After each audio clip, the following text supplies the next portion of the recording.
¿Sabían ustedes que hace muchos años, aquí en la capital del país, por allá de la década de los 40, se formó un grupo en el centro de la Ciudad de México, antes Distrito Federal, en el que destacan por lo menos la participación de 2 extranjeros y 3 mexicanos, entre otros más, por supuesto, y que conformaron lo que se llamó a la postre el Grupo Ciudad de México. Bueno, pues el día de hoy vamos a presentarles la historia de este grupo aquí en su espacio, Voces del Tercer Distrito. Sean ustedes bienvenidos, comenzamos.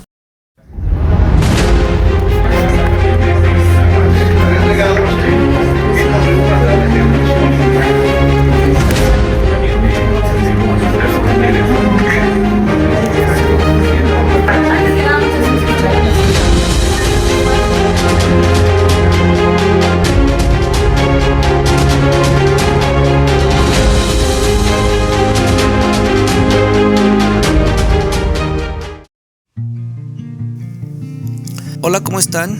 Muy buenas tardes, noches, días. Querida comunidad del Tercer Distrito, les enviamos nuevamente un cordial saludo y les damos la más cordial bienvenida a su podcast Voces del Tercer Distrito, que en este episodio les vamos a presentar un tema que continúa narrando un poco de la historia de Alcohólicos Anónimos en nuestro país. Por ejemplo, en el episodio 1 ustedes recordarán que hablamos de Ricardo B. Pérez, el cónsul honorario de México en Cleveland, el cual tuvo una gran influencia para que el mensaje de Alcohólicos Anónimos pudiera llegar a México. Bueno, pues continuando con esta línea histórica de contar la historia, en esta ocasión este podcast les estamos presentando, lo hemos titulado Alcohólicos Anónimos en la Ciudad de México, los primeros brotes. Para esto hemos organizado aquí algo de información que esperemos les guste y que también nos pueda a todos enseñar, ¿no? Porque muchas veces hablamos de la historia de Alcohólicos Anónimos allá en Estados Unidos, pues principalmente allá fue donde se originó, pero en el caso de nuestro país no siempre contamos con información respecto a quiénes fueron, de qué manera el programa de Alcohólicos Anónimos llegó aquí a nuestro país. Entonces ese es el objeto de este episodio de nuestro podcast. No sin antes quisiera también invitarlos a todos a que nos sigan en nuestras redes sociales. Tenemos nuestra página de Facebook donde todo el tiempo estamos compartiendo contenido. Tenemos nuestro canal de YouTube donde también ahí subimos algún tipo de contenido. Y también tenemos nuestro canal de TikTok. Al final del podcast lo vamos a compartir con ustedes para que nos puedan seguir, ¿sale? Entonces vamos a comenzar, miren. Hablar de la historia de Alcohólicos Anónimos, pues obviamente es hablar de algo muy amplio, porque es inmensamente grande la historia de Alcohólicos Anónimos. No solamente desde su desarrollo allá en la Unión Americana, sino porque Alcohólicos Anónimos se internacionalizó. Hoy en día tiene acto de presencia en muchos países. Y bueno, en el caso de México, fíjense bien, para 1940, si ustedes recordarán, y si no lo sabían, bueno, en 1940 ya existía la primera oficina de servicios mundiales de Alcohólicos Anónimos en Nueva York. Y fíjense bien, servicios mundiales, ¿qué quiere decir esto? Que las solicitudes de ayuda y de apoyo respecto al alcoholismo en la Unión Americana no solamente estaban llegando del interior de Estados Unidos, sino que también empezaron a llegar de otras entidades federativas de otros países.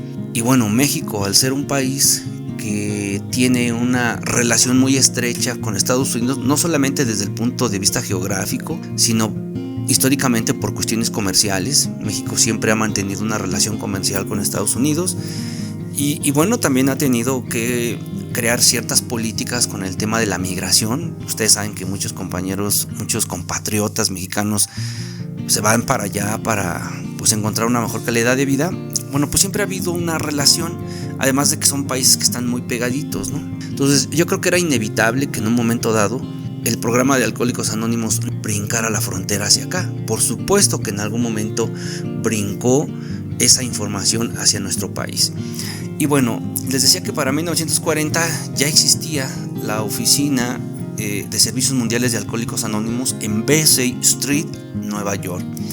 Ahora, ¿qué sucedió en esa época? En 1941 se tiene registro que a la oficina central, esta que les acabo de comentar de Nueva York, llegan 2 cartas de 2 personajes singulares. Uno de ellos se llamaba Arthur Holt. Por el nombre se presume que era un estadounidense. No se tiene la seguridad de que así haya sido, ¿no? Pero por el nombre se deduce que pudo haber sido alguien estadounidense.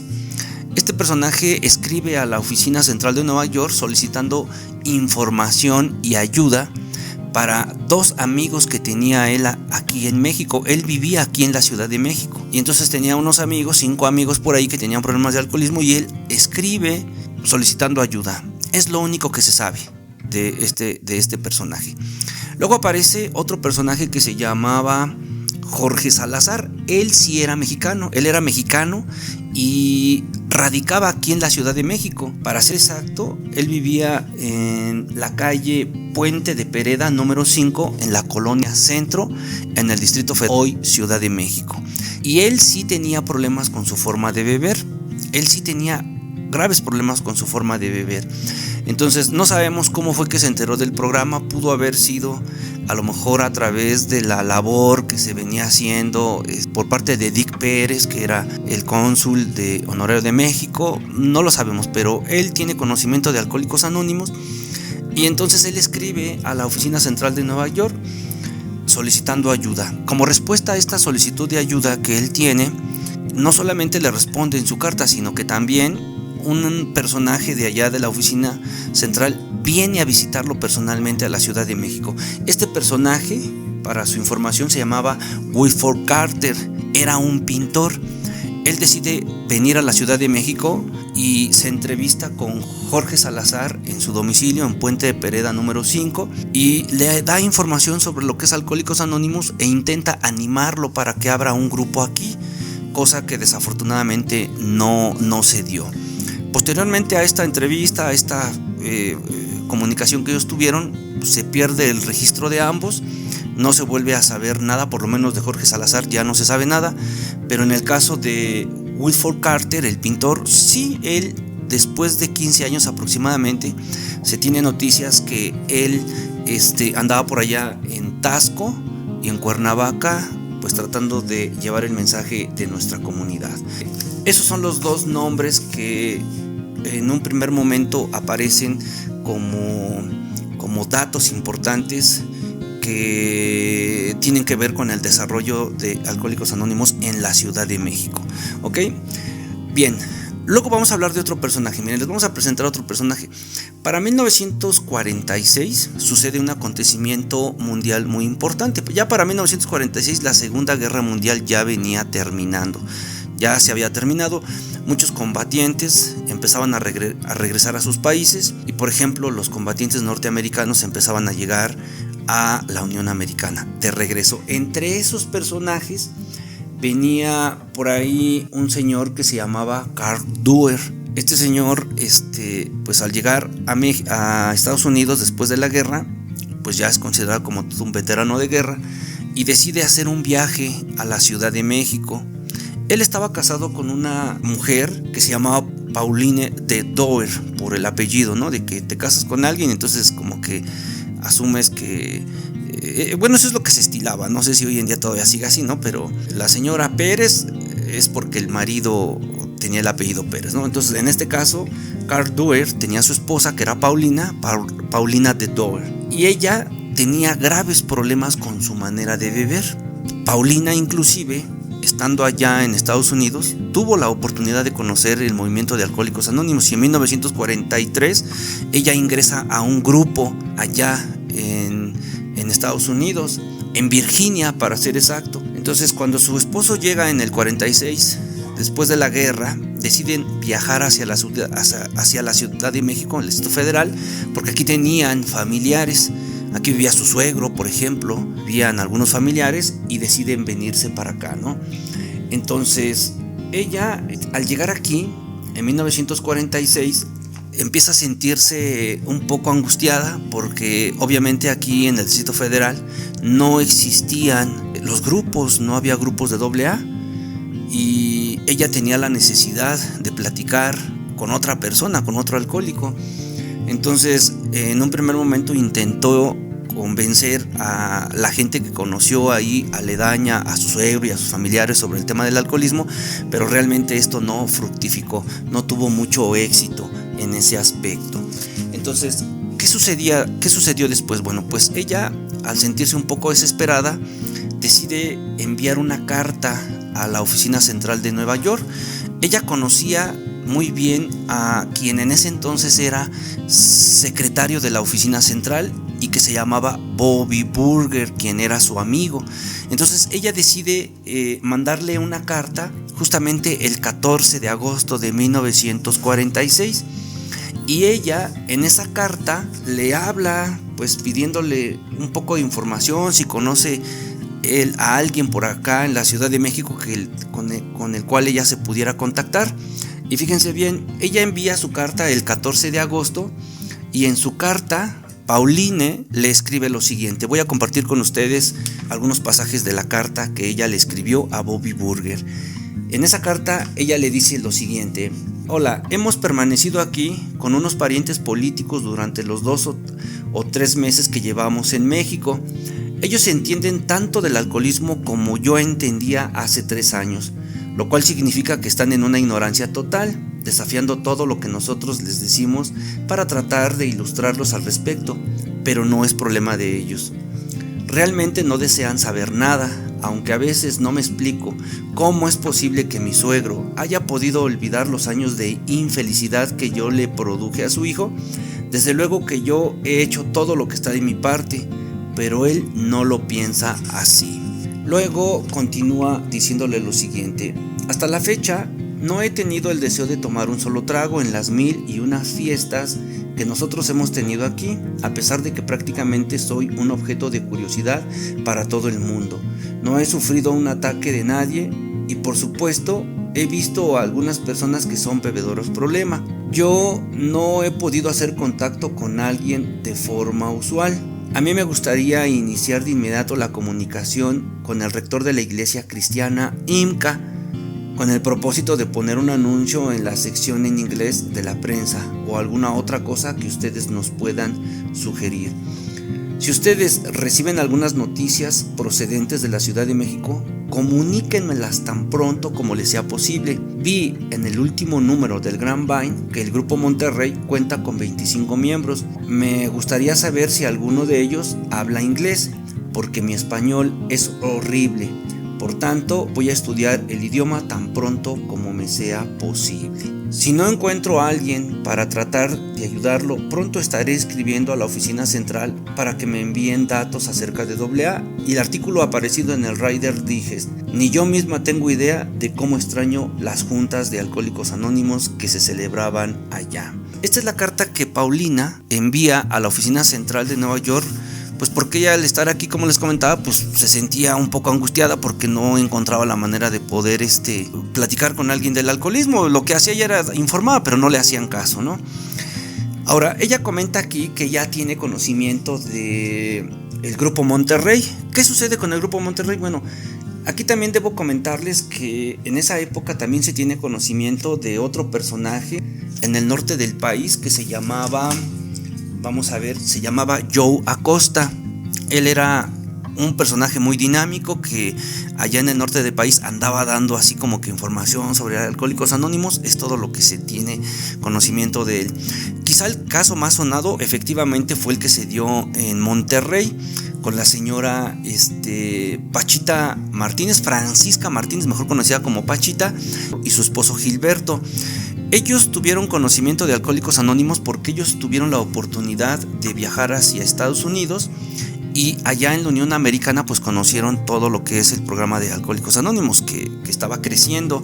Entonces ellos, cuando regresan a México, la señora Francisca decide escribir a la oficina de Nueva York, y esta forma en la que ella escribe con la oficina de Nueva York pues deriva en que justamente pues abren un grupo al cual le ponen como nombre el Grupo Monterrey, con aproximadamente 25 miembros. Ahora, fíjense bien, es muy interesante conocer estas historias porque en el caso de Paulina, una vez que ella escribe esta carta a la oficina central de Nueva York, tiene un poco de complicaciones para que desde la oficina le puedan contestar. Sin embargo, al final de cuentas, sí le contestan su carta. Y su carta se la van a contestar por ahí del 20 de agosto de 1946. Debo comentar que la carta que ella envía tiene problemas para ser contestada porque ella originalmente no le puso la dirección correcta. Ella sentía un poco de temor porque al parecer traía un tipo de diferencias ahí con su suegro, que no aprobaba mucho esto de lo de Alcohólicos Anónimos, ¿no? Ya saben que hay gente que de pronto, inclusive en la actualidad, a pesar de que tienes broncas y todo con el alcohol, pero no creen que aquí se pueda encontrar algún tipo de ayuda y siguen creyendo que el dejar de beber es una cuestión únicamente de valor personal y así, ¿no? Algo por ahí traía ella con su suegro. Entonces ella no pone la dirección completa. Cuando le escriben de regreso, pues ella de alguna manera tarda tiempo en que la carta finalmente le sea contestada, ¿no? Entonces ella recibe esta carta y la recibe de la siguiente manera. Voy a compartirles aquí una parte de esta contestación de esta carta. Para empezar, dice: tu carta dirigida a Bobby Burger, quien era su amigo en este caso de Pauline, ha llegado a la oficina durante la ausencia de él por motivo de sus vacaciones. Yo soy una compañera de AA que trabaja con Bobby y estoy tomándome la libertad de contestar tu carta en su lugar. Estamos más que satisfechos de tenerte a ti como miembro de AA en México. Te registraremos como contacto para todo lo relacionado con boletines, memorándums e inquietudes procedentes de tu vecindad. Por mi parte, pediré que nuestros archivos estén completos con todos los nombres de AA de México. Probablemente estarás interesada en saber que Ricardo Pérez, el cónsul honorario de México en Cleveland, Ohio, está en la Ciudad de México. Nosotros no sabemos su dirección, pero ya te la haré saber en cuanto la tengamos. Es un hombre agradable, con una esposa igualmente encantadora, así como su hija. A propósito, Ricardo está por terminar una traducción del folleto de AA al español. Entonces, esta carta es muy interesante porque pues sí le contestan. Paulina escribe y efectivamente le contestan. Y luego dice lo siguiente esta carta, ya para finalizar esta contestación, dice: realmente yo comprendo tu sentir respecto a estar sola, pero tú estás haciendo una buena labor que se puede interpretar como un gran trabajo. Todos nosotros estamos contigo, pues los AA en realidad nunca estamos solos. Bobby Burger regresará más o menos dentro de un mes, pero a mí me gustaría recibir una carta tuya, si es que tienes tiempo. Sinceramente, Charlotte Lempen, que era la persona que estaba supliendo al secretario que se encargaba de contestar la correspondencia ya en la oficina central de Nueva York, ¿no? Como Bobby no estaba, se había ido de vacaciones, entonces Charlotte Lempen era la que estaba contestando las cartas. Y bueno, Paulina muy emocionada después de que ella recibe finalmente esta carta, que costó trabajo para que pudiera llegar a sus manos, porque se dice que no llegó a su domicilio, sino que llegó a unas cuadras de ahí, pero como ya la conocían, porque pues ella era gringa, valga la expresión, era muy peculiar que de pronto estuviera una gringa por ahí, pues a donde llegó le llevaron la carta hasta su domicilio. Entonces ella se sintió muy contenta, muy emocionada, y el 4 de septiembre volvió a escribirle a la oficina de Nueva York lo siguiente. Ella el 4 de septiembre le escribe a Charlotte y le dice lo siguiente, le dice: fue algo verdaderamente hermoso de tu parte contestar mi carta dirigida a Bobby, sinceramente así lo aprecio. Tu observación acerca de que realmente nunca estamos solos provocó en mí un mundo de bondad, porque estaba empezando a sentirme completamente preocupada por mí misma, empezaba a sentir autoconmiseración.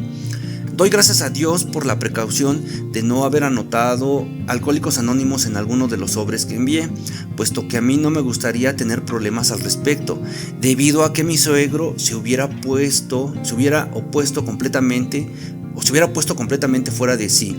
Él es de edad avanzada y me hubiera sorprendido, desgraciadamente, su falta de criterio para comprender el problema del alcoholismo. Tal vez me hubiera dicho: tú no podrías hacer nada que contrarrestara el hecho de sentir vergüenza de ti.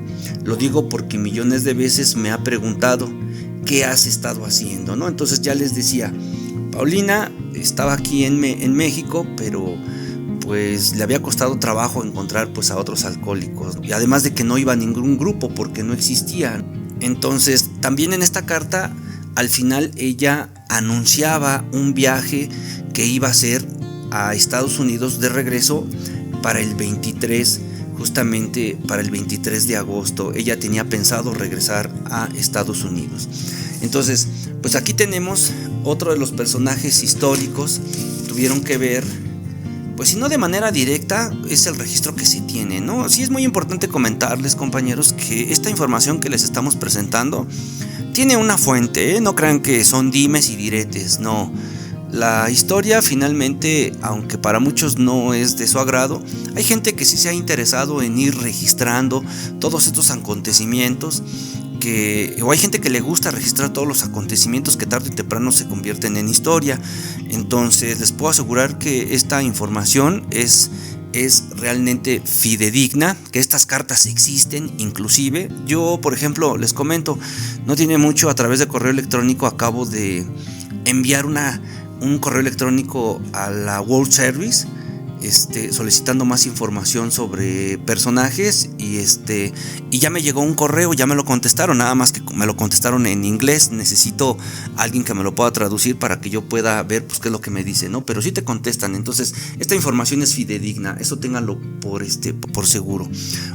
Entonces este es el caso de Paulina D. Ahora hay otro personaje también que aparece en el campo de acción. Este personaje, fíjense bien, se llamaba Lester J. Fox y era norteamericano. Él vivía en la calle de Valderas número 58, Colonia Centro, y él el 21 de julio de 1946 escribe a la oficina de Nueva York. También les escribe una carta, misma que voy a compartir con ustedes en este momento.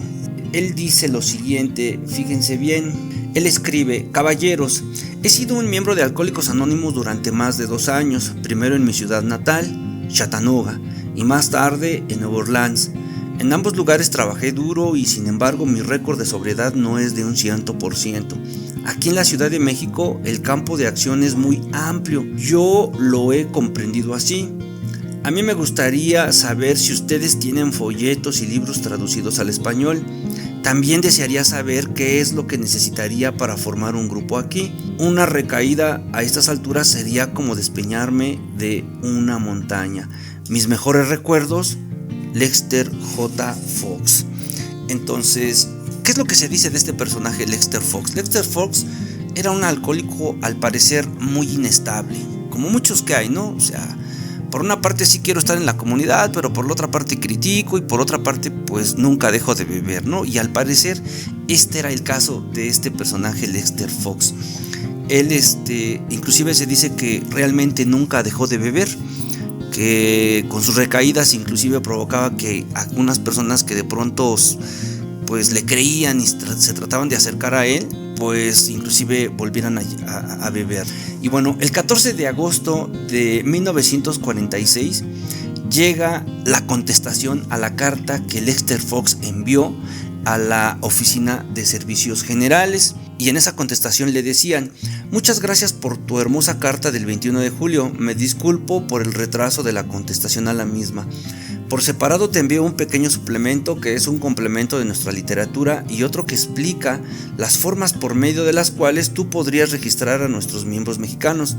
Ciertamente nos sería grato adicionar esos datos y tener contacto contigo con el fin de recibir todas las inquietudes de tu vecindad en esta oficina. El folleto de AA se está traduciendo al español y muy pronto será publicado. El libro de AA dice que mientras 2 o más se reúnan interesándose solo en su sobriedad, ellos pueden llamarse a sí mismos miembros de un grupo. Tú has tenido experiencia con otros grupos y sé que serás capaz de hacer uso de ella en tu propio provecho para avanzar. Mucha suerte. Sinceramente, Charlotte Lempe. Entonces, pues esta carta pues es muy interesante, ¿no? Porque pues también a él se le contesta la petición de apoyo que está solicitando a la oficina central de Nueva York. Ahora les decía, en el caso de Lester Fox, al parecer volvió a beber y de ahí ya no se sabe nada más de él, ¿no? Ahora, entra en la escena otro personaje que también es importante compartirles y comentarles. Este personaje se llamaba Fernando Ibarrola. Él era abogado de profesión y también hizo una petición de ayuda a la oficina de Nueva York el 12 de septiembre de 1946. Fíjense bien, Fernando Ibarrola era abogado, era un hombre culto, era mexicano, era un profesionista, y el 11 de septiembre escribe en estos términos a la oficina de Nueva York. Les dice: muy señores míos y amigos, he sabido que ustedes, con el deseo de salvar a la humanidad de una lacra, aconsejan desinteresadamente a personas que, como yo, padecen el vicio del alcoholismo. Por esto, con toda sinceridad, pido a ustedes que me ayuden. Tengo 45 años, soy casado y padre de 5 hijos. Desde la edad de 25 años principié a tomar bebidas alcohólicas. Actualmente me embriago casi todas las tardes hasta altas horas de la noche. Padezco insomnios y para conciliar el sueño recurro al amital sódico. Como en las mañanas sufro mucho para poder trabajar, como sulfato de bencedrina. En mi embriaguez casi enloquezco, escandalizo y peleo, lo que me ha ocasionado infinidad de disgustos y complicaciones. ¿Podré salvarme?, pregunta. Espero que se sirvan contestar esta carta, y entre tanto quedo a sus órdenes, afectísimo y atento y amigo. Firma Fernando Ibarrola. Entonces, ¿cómo es que él pudo haber tenido conocimiento de lo que era Alcohólicos Anónimos? Se dice que pudo haber recibido información que estaba circulando en la capital del país. Estos personajes que les estoy comentando hasta ese momento no se conocían, ni Paulina, ni tampoco Lester Fox, ni tampoco Fernando Ibarrola. Ellos por su cuenta estaban escribiendo de manera simultánea. No conocían tampoco a Dick P., que ya estaba haciendo su labor proselitista aquí en la capital del país.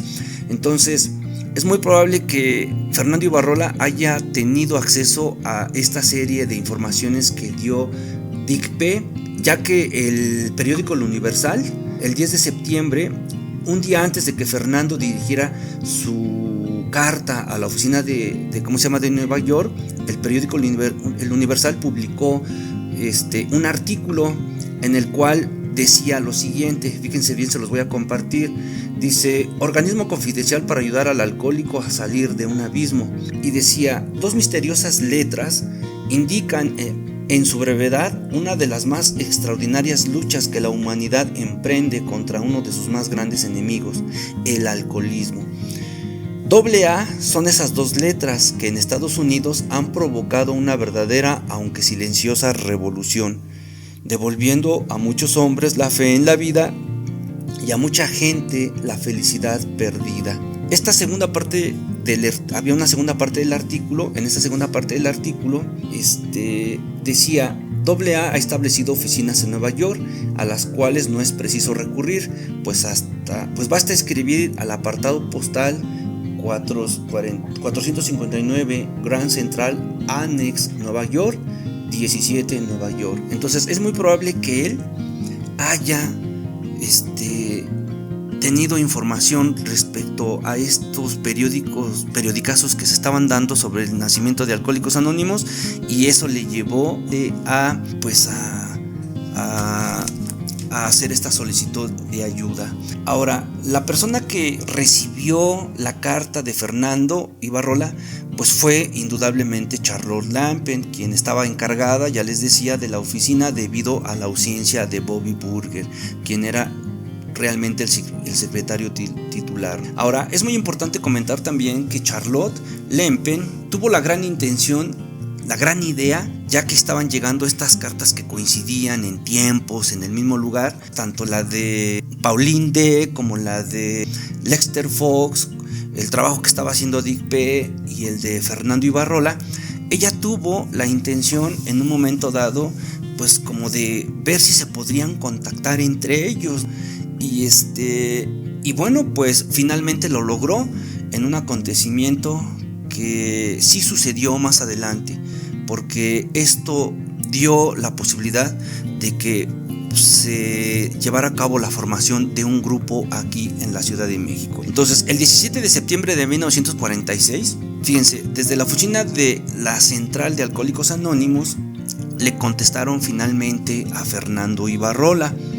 Le proporcionaron la dirección de Pauline Doer, la chica que estábamos comentando hace un rato, los datos básicos de Alcohólicos Anónimos y la forma de adquirir el libro a través de la World Publishing Inc.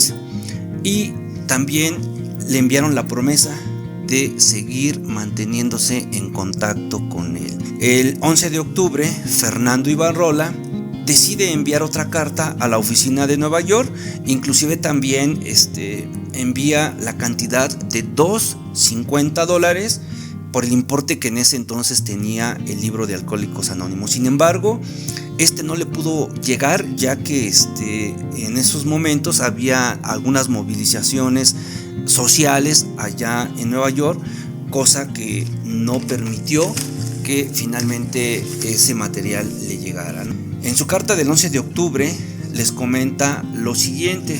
Él vuelve a escribir el 11 de octubre y les comenta lo siguiente. Dice aquí: no me ha sido posible comunicarme con la señora Doer, quien está fuera de la ciudad y que, según me dijo, no regresará en menos de 2 meses. Me tomo la libertad de dirigirme nuevamente a ustedes para que se sirvan darme la dirección de otro miembro de Alcohólicos Anónimos, o para que me indiquen la forma de organizar un grupo, como me dijeron que lo harían en su ya citada carta del 17 de septiembre. En espera de su contestación, quedo sinceramente de ustedes, atento y seguro servidor, Fernando Ibarrola. ¿Ok? Entonces, para ese entonces, les decía, ya había la intención de que ellos se pudieran juntar y formar un grupo. Ahora, en esta carta que él envía, pues también Fernando no desaprovecha la información que le dan y busca a Lester Fox, con el que finalmente sí logra contactarse, ya que Lester Fox vivía en Gómez Farías número 66, apartamento 208 en la Colonia Centro. En ese lugar tiene la oportunidad de conocer a otro personaje que aparece en la historia y se llama Jesús Arriaga Jr., quien era el propietario de la casa en donde vivía Lester Fox, ¿no? Y bueno, es ahí justamente donde se lleva a cabo la primera reunión de Alcohólicos Anónimos, y es ahí, a través de esa reunión, que es el lugar en que más adelante se reconocería como la primera reunión del grupo Ciudad de México. Inclusive esa reunión tuvo tanto impacto, fíjense bien, que el periódico Lo Universal, el 25 de septiembre, publica un artículo titulado, fíjense bien, y publica un artículo titulado que dice: la campaña contra el alcoholismo en México. 2 médicos, un abogado y varios empleados y obreros se reunieron por primera vez en el domicilio de uno de los miembros para iniciar el funcionamiento de Alcohólicos Anónimos en México. ¿Ok? Entonces, pues si se dan cuenta, sí tiene un impacto importante. Después de tanto esfuerzo y después de que hay una serie de intercambios de correspondencias, finalmente sí pueden, en este caso, conocerse, ¿no? Ahora, cuando Fernando Ibarrola hace contacto con Lester Fox y Jesús Arriaga, escribe de nuevo a la oficina de Nueva York diciendo lo siguiente. En 1946, fíjense bien, déjenme ver si tengo aquí el dato porque ya se me fue por aquí. Ah, sí, aquí está, miren, aquí está. Una vez que ya conoce a Jesús Arriaga, que se lleva a cabo esa reunión, dice: mi muy distinguida señorita Lempen, agradezco a usted infinito su apreciable carta de fecha 16 del presente octubre. Me puse en contacto con el señor Lester Fox, quien me acogió fraternalmente y ofreció ayudarme a cualquier hora del día o de la noche. También logré entrevistar hoy al señor Jesús Arriaga, propietario de la casa en que se efectuó la reunión del 25 de septiembre en Gómez Farías, número 66, apartamento 208. Ya les había dado esa dirección. Este señor me dijo que el grupo está en formación, que solicitaron el reconocimiento de esta fundación, reconocimiento que aún no ha llegado. Seguiré visitándolo. Como ni el señor Fox ni el señor Arriaga tienen el libro de Alcohólicos Anónimos, ruego a usted me preste su valiosa ayuda a fin de que se me remita a la menor brevedad posible. Remitiendo a usted las gracias por su amable carta, le dice aquí: me es grato ponerme a sus órdenes como su atento servidor que besa su mano. Firma licenciado Fernando Ibarrola. Ok, aquí la verdad es que podemos encontrar pues cómo estos personajes estaban haciendo un esfuerzo por tratar de conformar un grupo aquí en la Ciudad de México y finalmente lo lograron, ¿no? Sabemos que nuestra sociedad es una sociedad que históricamente ha estado matizada, ha estado muy marcada por el tema del alcoholismo y al final de cuentas creo que era un poco complicado, no solamente por cuestiones de idioma, lo que también representa una gran dificultad, ¿no? Sino también por este arraigo al alcoholismo que hay en nuestro país, ¿no? Inclusive hoy en día lo vemos, ¿no? Como es que a pesar de que hay mucha información respecto al problema del alcohol, pues sigue habiendo muchísimas personas que no perciben el alcoholismo como una verdadera problemática. Entonces aquí están las historias de estos personajes. Por una parte Pauline D, por otra parte Lexter Fox, por otra parte Fernando Ibarrola, Jesús Arriaga, que son de las personas que de alguna manera pues tuvieron mucho que ver en este desarrollo, ¿no?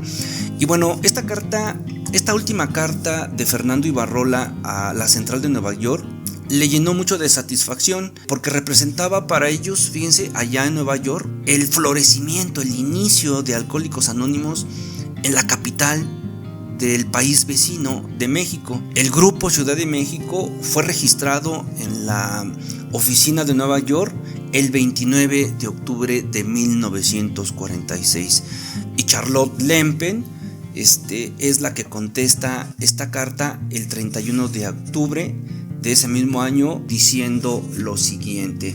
Fíjense bien: querido Fernando, fue muy satisfactorio para nosotros recibir tu carta en la cual nos informas que has hecho contacto con otros miembros de AA en la Ciudad de México. Por tu carta deduzco que el grupo Ciudad de México quiere registrarse con nosotros. Le hemos escrito a Jesús Arriaga comunicándole que hemos registrado el grupo. Estoy adjuntando copia de esta carta para él. El libro que ordenaste se te envió y quizás cuando recibas la presente también recibas el libro. Permítenos saber qué tanto has logrado allá, porque estamos interesados en tu progreso. Con los mejores deseos, Charlotte Lempen. ¿Ok? Pues vemos, así es como se establecía el primer grupo aquí de Alcohólicos Anónimos en la capital de la República Mexicana. Pues son datos muy interesantes que trata la historia de la llegada de Alcohólicos Anónimos a nuestro país. ¿Qué pasó con ellos? El grupo Ciudad de México a la postre se dividió y de ahí surgió otro grupo, el grupo Coyoacán. Fíjense, el grupo Coyoacán surgió del grupo Ciudad de México. El grupo Coyoacán fue abierto por Fernando Ibarrola con algunos miembros. El grupo Coyoacán, para comentarles aquí un poco sobre ese grupo, fue el resultado de la división del grupo Ciudad de México y fue abierto por Fernando Ibarrola. Ahora Paulina siguió, ella continuó aquí, continuó haciendo su trabajo. Aparecieron otros personajes por allá de 1947 como Enrique B., que también era un alcohólico que se había cortado pues una terrible borrachera y en donde inclusive se había quedado tirado por allá sobre Paseo de la Reforma, que más adelante Enrique B. pues sería conocido como Henry B. Él pues también de alguna manera se agregó a este listado de personas que estuvieron en el grupo Ciudad de México. Finalmente el grupo Coyoacán con el paso del tiempo cerró, ya no se supo nada de Fernando Ibarrola y más adelante en 1971 desafortunadamente pues Paulina Doer murió ya sin beber. Ella hizo una gran labor, inclusive llegó a conocer de este otro movimiento del cual vamos a hablar en nuestro próximo episodio de nuestro podcast, de la Asociación Mexicana de Alcohólicos en Recuperación, AMAR. Ella conoció los principios y los inicios de este movimiento que empezó a gestarse. Jesús Arriaga también desapareció del mapa, no se supo ya nada de él. El caso de Lester Fox ya se los había comentado, que era un alcohólico que también era muy inestable, era una persona que continuamente recaía y que al final de cuentas desapareció, y la verdad es que no se sabe si realmente algún día alcanzó la sobriedad, ¿no? Entonces, pues a grandes rasgos, esta es la historia de este grupo Ciudad de México y de cómo el mensaje de Alcohólicos Anónimos empezó a llegar aquí a la capital del país. Entonces, pues a mí la verdad se me hace una historia muy interesante, porque nuestro país pues desde mucho tiempo atrás ha sido un país que tiene un problema de alcoholismo muy serio. Y bueno, pues de alguna u otra manera el mensaje de AA tenía que llegar aquí. Pues bueno, esperemos que les haya gustado este breve relato, esta breve historia sobre la llegada de AA aquí a México. Y bueno, pues continuaremos subiendo material de historia, que es una parte interesante, porque sabemos que hay mucha historia de Alcohólicos Anónimos en los Estados Unidos, pues allá es donde se originó, pero cuando hablamos de México, pues hay que estar buscando información de aquí y de allá para armar el rompecabezas y poder entender cómo es que el mensaje de AA dio pie a que aquí en México se establecieran los servicios generales de Alcohólicos Anónimos. Pues bien, muchas gracias por escucharnos. Visiten nuestras redes sociales, como lo decíamos al principio, y estén atentos a nuestro próximo episodio. Que tengan todos felices 24 horas de sobriedad. Hasta pronto.